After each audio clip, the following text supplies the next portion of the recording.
ಗುಳ್ಳದ ಮನೆ ಶ್ರೀ ಗಿರಿಸಿದ್ದೇಶ್ವರ ಸ್ವಾಮಿ ಜಾತ್ರಾ ಮಹೋತ್ಸವ ಸಂಪನ್ನ. ಚಿಕ್ಕಮಗಳೂರು ಜಿಲ್ಲೆ ತರೀಕೆರೆ ತಾಲೂಕು. ಗುಳ್ಳದ ಮನೆ ಗ್ರಾಮ ದೇವರಾಗಿರುವ ಶ್ರೀ ಗಿರಿಸಿದ್ದೇಶ್ವರ ಸ್ವಾಮಿ ಜಾತ್ರಾ ಮಹೋತ್ಸವಗಳು ಮೇ 3ರ ಶನಿವಾರದಿಂದ ಪ್ರಾರಂಭವಾಗಿ ಮೇ 6ರ ಮಂಗಳವಾರದಂದು ನಡೆದ ಬ್ರಹ್ಮ ರಥೋತ್ಸವ ಮತ್ತು ಮೇ 7ರ ಬುಧವಾರ ನಡೆದ ಕೆಂಡೋತ್ಸವಗಳೊಂದಿಗೆ ಸಂಪನ್ನವಾದವು. ಮೇ 6ರ ಮಂಗಳವಾರ ಮಧ್ಯಾಹ್ನ 12ರಿಂದ 12:20ರವರೆಗೆ ಇದ್ದ ಅಭಿಜಿನ್ ಲಗ್ನದ ಶುಭಾಂಶದಲ್ಲಿ ನಡೆದ ಶ್ರೀ ಗಿರಿಸಿದ್ದೇಶ್ವರ ಸ್ವಾಮಿ ಬ್ರಹ್ಮ ರಥೋತ್ಸವದಲ್ಲಿ ನೆರೆದಿದ್ದ ಸಾವಿರಾರು ಭಕ್ತಾದಿಗಳು ಶ್ರೀ ಸ್ವಾಮಿ ಬ್ರಹ್ಮರಥಕ್ಕೆ ಬಾಳೆಹಣ್ಣು, ಹೂವು ಮುಂತಾದ ಮಂಗಳ ದ್ರವ್ಯಗಳನ್ನು ಎಸೆಯುವ ಮೂಲಕ ತಮ್ಮ ಹರಕೆಗಳನ್ನು ತೀರಿಸಿದರು.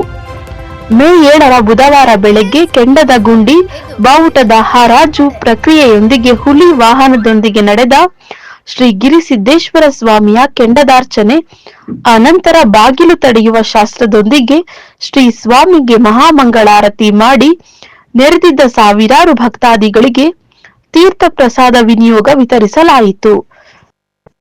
ಶ್ರೀ ಗಿರಿಸಿದ್ದೇಶ್ವರ ಸ್ವಾಮಿ ಅಪರವಾತರವೆಂದೇ ಪರಿಭಾವಿಸಿ ಭಕ್ತಾದಿಗಳು ಪೂಜೆ ಸಲ್ಲಿಸುವ ಶ್ರೀ ದೇವರ ಬೆಳ್ಳಿ ಬಾವುಟದ ಬಹಿರಂಗ ಹರಾಜು ಪ್ರಕ್ರಿಯೆಯಲ್ಲಿ ಕಡೂರಿನ ಶ್ರೀ ಕೃಷ್ಣ ಟಿಂಬರ್ನ ಮಾಲೀಕರಾದ ಗುಳ್ಳದ ಮನೆ ಗೋಪಾಲಕೃಷ್ಣ ಮತ್ತು ಕುಟುಂಬಸ್ಥರು 2,10,000 ರುಗಳಿಗೆ ಹರಾಜು ಕೂಗುವ ಮೂಲಕ ಬೆಳ್ಳಿ ಬಾವುಟವನ್ನು ಮುಂದಿನ 1 ವರ್ಷದ ಅವಧಿಯವರೆಗೆ ತಮ್ಮ ಮನೆಯಲ್ಲಿಟ್ಟು ಪೂಜೆ ಸಲ್ಲಿಸುವ ಅವಕಾಶ ಪಡೆದುಕೊಂಡರು.